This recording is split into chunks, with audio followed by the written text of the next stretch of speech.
jërë ngeen jëf yéen suñuy abonné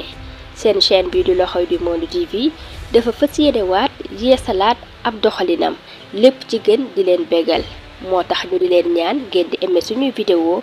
di ko commentaire waaye di ko partager ak seeni soppe ci commentaire yi nag lépp lu ngeen bëgg ñu yokk ko mbaa ñu wàññi mbaa ñu di ko defaraat ci suñu ay contenu ñu ngi leen di ñaan ngeen ñu ko bindal ndax ñun yéen lañu fi nekkal ngir di jaamu seeni soxla. asalaamaaleykum wa rahmatullah man la Seydina Ousmane Dramé bu la réveil des consciences comme ni koy defee rek dañoo war di delsi topp yenn waxtaan yi pour man ci ubbi bopp ñu baree bari xalaat yi nag du jóge ci man képp waaw du jóge ci man képp nous sommes une organisation qui fait presque plus de 12 ans comme noonu la demee à chaque fois si un événement surtout dans la sous-région dañ ci indi suñu contribution li nga xam ne moo xew Nigéria maanaam la CEDEAO dajaloo nañ fa waxtaan ginnaaw ba nga xamee ne waa AES Alliance des États du Sahel waxtaan nañ def seen premier sommet ginnaaw ba nga xam ne déglu nañ leen ba noppi ñoom waa CEDEAO loolu dajaloo goo xam ne boo mën a teguñu ko fenn nit sañ na bokk ci dara mu yàggal bokkatuma ci bu fekkee ne souveraineté ni ngeen di wax bu fekkee dictature la ak forcé ak colonisation defe naa loolu la waa CEDEAO bëgg te niñ ko bëggee bëggaluñ ko seen bopp ba seen bopp lañ ko bëggal CEDEAO léegi moom 50 ans te amul leen du ngeen añee circulation des biens et des peuples doxut la CEDEAO dinaa leen ci wax leen am machine la boo xam ne tubaab yi ko def pour générer clients yi am presque 400 millions d'habitants marché bu yaatu la te ñun duñ jaay dugub France duñ leen jaay ñebbe li ñuy bay mënuñu koo jënd suñ sari ñi doon bëgguñu ko ku mel noonu tey marché bi toon nga téye ko teg ko ci loxol France imbo waa ne ci wet gi di contrôler xaalis bi banque centrale yi taxaw dama ne kan boo ko waxante dëgg dama bëggoon ànd ak suñ sago déglu le président bii nga xam ne moo nekk Bénin le président Bénin nañ ko déglu ku licite la nañ ko déglu buñ ko déglu ba noppi laa ñu mën a seet suñu position ak natt Sénégal di yëgal waa Sénégal nag ñuy dugal ci garaawaali gu mag a mag ñu ciy dugal kan ko déglu ba noppi li ci des nag nu waxtaane ko seet kenn ku ci nekk nga indi sa position kon bismillah ñu le président béninois. Au colonel Assimi Goïta, au capitaine Ibrahim Traoré, au général Tchani, écoutez le président Patrice Talon. Vous allez dire que le Seigneur est merveilleux. Écoutez Patrice Talon. Il vient de reconnaître vraiment que la CEDEAO est allée très loin. Il donne raison au président Tchani. Il donne raison au capitaine Traoré. Il donne raison au colonel Assimi Goïta. Écoutez. J'ai dit, ça allait trop loin. Nous allons trop loin. Il faut qu'on se revoie et qu'on dise, bon, quoi qu'il se passe, quel que soit ce qui s'est passé, à la terre, on arrête tout. Et puis on préserve l'essentiel qui est la communauté des peuples. Ce qui est reproché aux uns aux autres, ce qui se fait, les sanctions, tout ce qui se passe, est mineur par rapport à l'intérêt des peuples, à la communauté des peuples, c'est mineur. Donc il faut regarder ce qui est important, ce qui est majeur, à un moment donné, et laisser tomber ce qui n'est pas plus important que l'intérêt des peuples. Donc ma position aujourd'hui, et si j'ai l'occasion de l'exprimer au sein de la conférence des chefs d'État, je le dirai, c'est qu'il faut tout laisser tomber. Que veulent les Maliens? C'est OK. Que veulent les Burkinabés? C'est OK. Que veulent les Nigériens? C'est OK pour que cette décision de séparer les peuples n'aille pas plus loin que l'intention ou que la déclaration. On peut le dire, revenir. Moi, c'est ma position, c'est mon souhait, et c'est ce que je dirais haut et fort partout, dire que pour arriver à la division des peuples. S'il faut arriver à la division des peuples, alors là, non.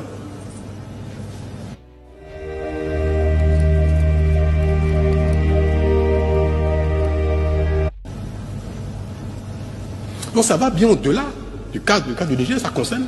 tous les 3 pays qui aujourd'hui, je ne dis pas les pays, les responsables des pays qui sont en mal avec les responsables des autres membres de ces organes-là, parce que ce n'est pas contre les peuples qu'ils ont un problème, c'est entre nous. Moi, Patrice Talon, dans mon mandat qui est en cours au Bénin, je voudrais bien que les autorités béninoises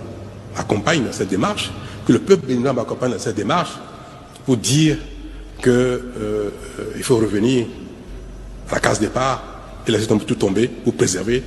la CEDEAO des peuples, préserver le moi des peuples qui ne sont pas en conflit, au contraire, qui ne demandent qu'à vivre ensemble. Et que, quel que soit ce qui s'est passé, qui a tort ou qui a raison, cela importe peu désormais. C'est ça ma position. Et je voudrais que les autorités nigériennes, burkinabées et maliennes m'entendent. Et je pense que ma position ne manquerait pas d'être partagée par les autres chefs d'État pour qu'on fasse la paix dans les organes pour préserver la paix entre les peuples. Et je ne peux pas évoquer ça sans parler du Sénégal. On observe aujourd'hui que le Sénégal aussi est en difficulté. Et ce qu'on observe au Sénégal qui est regrettable est de nature aujourd'hui à nous interpeller sur le rôle des communautés auxquelles nous appartenons. Est-ce que la CEDEAO, l'UMOA, cette fois-ci doit condamner ou non? Est-ce qu'elle doit condamner ou non? Quand on condamne, on dit il ne faut pas condamner. Quand on sanctionne, on dit il ne faut pas sanctionner. Il faut faire quoi? On va dire oui, mais si vous avez condamné ici, il faut mieux condamner là. D'accord, on l'a fait. Après le Mali, la Guinée, le Burkina, on l'a fait. On dit bon, une, 2 fois. waaw gannaaw bon bokkee déglu Patrice Talon nga ne mooy président bu Niger moom président bu Bénin li mu wax lu daw yaram la lu daw yaram te li ma ci gën a naqari man bi mu tuddee Sénégal ak témoignage bi ci Sénégal yéen Sénégal yi bu ngeen jógut lijjanti suñu bopp la amoon bu njëkk amatut tubaab bi dañ daan gisee rek def na ay tubaab ñuy telli ak di téppi ci kaw africain yi léegi loola jeex na tubaab bi nax nañu ba nu ñun ay tubaab lañ le Sénégal est un blanc ñu nangu suñ mbokk yi africain yi ngeen tudd ay ñag lañ des indigènes jàpp ci loxo tubaab bi fu ni ngeen dugg fa ba tey gis ngeen liñ histoire agnelé tey cette même faute si le Sénégal veut répéter cette même faute africains yi duñ ko nangu duñ ay ñag de ay africain lañ ay pan-africanistes ñu nag ñoom ñu bokk dëkk ci àdduna bi war a mën a bokk une société bokk benn culture ak benn aada ak jenn diine sax il faut ñu respecter africains yi ñoom xam nañu de xam nañu noonu ngay xalaatee nii ay ñag lañ ñii ay dof lañ ñoom xam nañ ne noonu la ñuy xalaate noonu moo tax les discours yi jógee Sénégal wax na discours boo xam ne bu leer lay doon moo tax j'avais conseillé le président Diomaye na dem IFAN jël fa ay historien dugal leen présidence ñu di ko sénégalais lan ak sénégalais kan heure yi Sénégal defit nga bañ koo répété africains yi duñu ay dof de africains yi duñu ay dof de te ñi ngi taw diñ xaar d'abord lu ñu qualifié ñun ay warkat lañ ñu qualifié ay naxekat lañ ñu qualifié waaw dañoo qualifié d'arrogance lépp lañ ñu qualifié xam ngeen li ma leen xam ngeen ko discours bi nga xam ne président Diomaye def na ko fële c'est regrettable naxe moo jeex naxe wax naa leen sànq ne tubaab bi soo gisee moo naan le terrorisme tubaab bi dafa xam suñ culture tubaab bi dafa xam suñ aada tubaab bi dafa xam nu mu yare bu njëkk boo amee doom da nga ko daan bul génn ci yor bi ndax jinne yi boo amee doom da nga ko ak xaj ngi ci bitti bul dem xaj ci bitti boo amee doom bu di ko tiital da nga ko naan ay gaynde ne ci yoon wi naa nga jaan ji ci yoon wi loolu lépp ay menaces la dañ ko màggale mu ànd suñ DNA moo tubaab bi dikk ni ñii comme c'est des fous dama naan leen terroriste yaa ngi ñëw bu ne terroriste yaa ngi dikk ñëpp tiit te dara du ci dëgg le Sénégal n'a jamais connu le terrorisme Imam Ndaw mi ñu ko taxal Imam Ndaw ak ñeneen ci biir kaso bi benn terroriste nekku ci nan jëli doomi jàmbur ci kaso bi bàyyi leen lu dem lii ngeen wax nag nan da ngeen di embargo leen kenn seen bopp ngeen embargo te danaa leen xamal leen bénédiction bi mu jël discours révolutionnaire discours dama ne le président Benoît bu ngeen ko dégloo da nga xam ne kii c'est un pan-africaniste bu nar a dem fekki gaañi comme le Tchad mi ngi virer les soldats français pour mën a ñëw bokk ci organisation bi ñii prêt pour fédérer ñii taxaw doon ay góor ne France bàyyi ma France wàcc ma France bu ma la gisati yéen ngeen taxaw temm nekk ne CEDEAO Sénégal la ci bokk yow Diomaye bërki démb nga ñëw faloo sax defagoo tey màggat ñooñu buñ la woo naan la président CEDEAO taloo ko de nous avons un problème interne et ce problème là doit être résolu projet lañ teg ci sa loxo projet boobu moom lañ bëgg mu sotti te nga defar jàmm nga tisser la paix entre nos frères africains yi nga xam ne surtout le Mali je me rappelle du train express de Dakar Bamako DN je ne sais pas waaw ñaari peuple yëpp doon benn boo ñëwee Thiès est habité et cohabité par des Maliens et ces Maliens sont devenus même des Sénégalais ndax seeni maam fi ñëwoon France tax la CEDEAO xam ne li CEDEAO mooy lan ma leeral leen ko dafa nekk ñett IMOVA mooy organisation bi nga xam ne moo toppatoo mbirum xaalis beeg yu demee noonu maanaam banking système beeg dajale beeg xaalis beeg koppar yi la CEDEAO moo yor marché bi dafa mel ni rek les populations les peuples yi nga xam ne ñoo nekk CEDEAO ay déplacement la ñuy def entre ñoom ak dem ak dikk mooy circulation des biens ak circulation des peuples te loolu tubaab bi nañ ko wax rek fekk nañu xam ko fekk ñu daan ko def suñu maam yàgg nañ ko def te boobu France amut kon ce n'est pas la peine France dañ créer la CEDEAO muy appareil bi ñun ñëpp dañuy dajale muy la marché nga xam ne ñun ak ñoom ñooy liggéey ñun amuñu oto bu ñu jaay tubaab yi ñun suñu technologie tubaab yi bëgguñu ko suñu yére tubaab yi bëgguñu ko suñu ndox tubaab yi bëgguñu ko amuñu leen loo xam ne bëgg nañ ko tubaab yi bëgg ko ba ci farine bii mburu mi ngeen di lekk mburu mi kenn xamul ci tubaab yi am ndax blé bi ñoom ñu leen koy jaay ndax yéen ci marché boo xam ne IMOVA marché bi nga xam ne CEDEAO France moo ko jiite France di leen a nax ñu doon ay dof dama ne peerub dàll boo defee ci sous région bi kenn du ko jënd France du ko jënd li France bëgg nag ñuy commander ay dàll à l'extérieur di demander ay lettres de crédit irrévocables non transformables ay lettres de crédit yoo xam ne les banques françaises ñoo na koy jox ñu dem jëndi xool leen blé bi maanaam mburu mi dugg ci sous région bi ñaata miisi mburu moo sur CEDEAO bi mburu moom mépp dama ne Sénégal bu jógal ci boppam billaahi wallaahi dañu ko réccu la xewoon ci siècle yi la passé xewi na nit ñi ci xam-xam lañu sukkandiku ba toll fii mu une science universelle boo xam ne dëkk yépp a jàngal seeni doom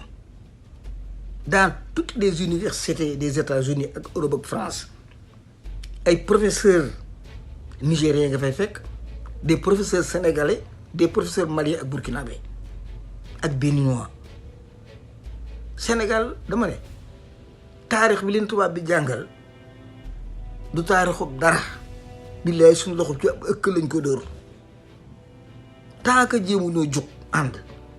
comme na ko suñu maam defee woon jéem a boole Afrique comme la mu nekk woon ci problème dañuy dëkk adduna bi dama ne xarnu bi bii ñëw xarnu bi bii dikk ci la tubaab yi yaakaar ne ñoom dañuy wàcc planète bi parce que ñëpp nee na xam-xam nee na l'homme blanc va se disparaître nu muy demee rek yàlla rek a xam parce que ñun nit ñi ñuul lañ woon te juratuñu te ñëpp a feebar bon yu mel noonu nag bu amee te am en tant que des sénégalais war noo mën a seet benn union boo xam ne war nañ ko mën a def ak suñu bokki africains yi pour développer un système boo xam ne suñu njëriñal bopp lay doon ngir yàlla affaire embargo yi tee leen ko fi suuf te président Diomaye demal dellul Mali dellul Burkina Faso te jàll Niger. Ta faute doit être rectifiée soo ko ci bàyyi rectifié woo ko góomu robaale lay doon et nous serons des ennemis avec ces pays là ba ba àdduna tukki dama ne mag mu jël décision xam ne di arrangé wu ko mu nekk ca ji amulu ko njariñ mu xool xam ne xam-xam nangu ko lu muy def du ca génn ñun ban dalee français bootee ba nëgee ni depuis kan di rek en 1896 avant le départ de Faidherbe tubaab bi da ko ne il faut balayer le Sénégal il faut ratisser il faut tuer il faut éliminer ña fa nekk jaay doole damaa bëgg nga dajale dëkk bi raxasal ko am set parce que je voudrais créer un autre type de Sénégalais je vais réformer les intelligences pour créer beneen doomu Sénégalais bu ko defee danaa li mën a indil culture française Jules Ferry jàpp ci ñu jàngal ñu def leen ay nit c'est le projet Faidherbe li mu rey kenn xamul nu mu toll ñoom Sëñ Tuubaa ñu victime lañ ñoom la doon ay victime lañ Jéeri Joor na victime la Thierno Souleymane Baal victime la Cheikh Omar Fouti victime la même diine islam bi ñu indil tubaab bi daf ko jël mooñe ko la franc-maçonnerie su not ci benn buum gu naan laïcité mu yeewee ko Sénégal fi mu ne boo nee présidence loge maçonnique ma nga fa te les francs-maçons du Sénégal motuñu 1% te tey bi nekkan fa tabax jàkka ndax 99% ay jullit lañ ñëpp a lànk parce que tubaab bi wëlbati seen yuur ñu doon dof ngir yàlla kan dellu doon ay nit xam ne suñ mbokki africain yii boroom xam-xam yëpp wax na ko dañoo àndoon doon benn tubaab bi mu dikk tas ko pourquoi mu tas ko te pourquoi mu nekkoon benn mu bàyyi ko noonu tubaab bi mu dikkee bëgg am confortabilité de gérance dana dama leen di boole ñu doon benn ma créé AOF def capital bi Sénégal noonu la France bi def diñ ko def ba mu xamee ne nag mi ñuy bëgg a bàyyi du mu def dama koy daggate ay morceau bu ko defee duñ déggoo parce que Cheikh Anta Diop daan wax naan un peuple est relié par une conscience historique philosophique culturelle éducatif économique loolu mooy réunir un peu dafa leen di boole muy daakaande tubaab bi ne damay koy jaxase man ba ko def duñ déggoo du yàgg mukk mën a doon peuple loolu tax coow yi di am rek mënuñoo déggoo bu yàgg ba nëgëni ku ne aw na fi Cheikh Anta ñëpp aw nañ fi ñu mënu fexe ba Afrique déggoo parce que division bi ñu français de moo baaxul kon pour ñu réussir Afrique il faut ñu jël Afrique na meloon ak na ko tubaab ba defoon itam ndax tubaab doon fekkoon noo ànd bi mu dikkee daf noo gën a serré wut benn capital muy Dakar waaw Guinée buy fay l'impôt Dakar la koy fay Burkina Faso l'impôt Dakar lay dikk Dakar ji lépp transféré ko mu dem France loolu dafa doy